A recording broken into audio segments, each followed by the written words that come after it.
Tu sais que quand je vous ai rencontrés pour la première fois, j'ai pensé que toi et Sophie sortaient ensemble. Moi aussi.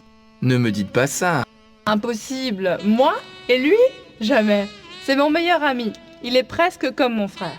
C'est pareil pour moi avec Sophie. Vous ne nous avez jamais dit comment vous vous êtes rencontrés tous les deux. C'est vrai. Vincent, Sophie, comment vous êtes-vous rencontrés tous les deux? Notre rencontre n'a rien d'extraordinaire. Cela n'a pas d'importance. Eh bien, tu sais que nous avons vécu tous les deux à Tarbes dans le passé. Nous étions voisins de palier. Donc, nous ne pouvons pas vraiment dire quand nous nous sommes rencontrés exactement. Bon, je vais vous raconter une histoire au sujet de Vincent dont je me souviens. C'est mon premier souvenir de lui. Et ensuite, je vous raconterai la mienne. D'accord. Nous sommes allés à la plage, nos deux familles ensemble. Ma mère m'a envoyé acheter des glaces pour moi et ma sœur. J'étais très excitée parce que c'était une grande affaire à cet âge-là d'avoir de l'argent et d'acheter des choses. Je suis allée à la cafétéria et j'ai acheté des glaces. Je venais de prendre le chemin du retour en faisant attention de ne pas faire tomber les glaces que je portais à deux mains.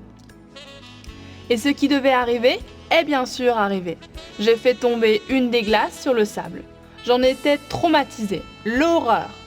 Pour une fois que ma mère me confiait une chose importante, je la gâchais. Juste à ce moment, Vincent est arrivé. Il a immédiatement compris que j'étais bouleversée et m'a demandé ce qui s'était passé. Je lui ai tout raconté.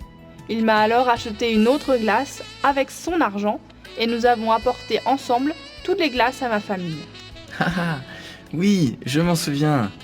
Alors, tu dois m'acheter une glace. Si tu te comportes bien. Eh bien, mon premier souvenir de Sophie.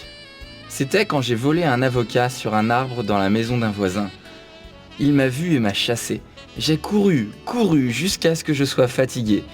Alors, je me suis décidé à grimper à un arbre. Mais Sophie m'a vu. Le voisin est arrivé et il a demandé à Sophie où j'étais. Elle a fait semblant de ne pas savoir où j'étais et ainsi elle m'a sauvé.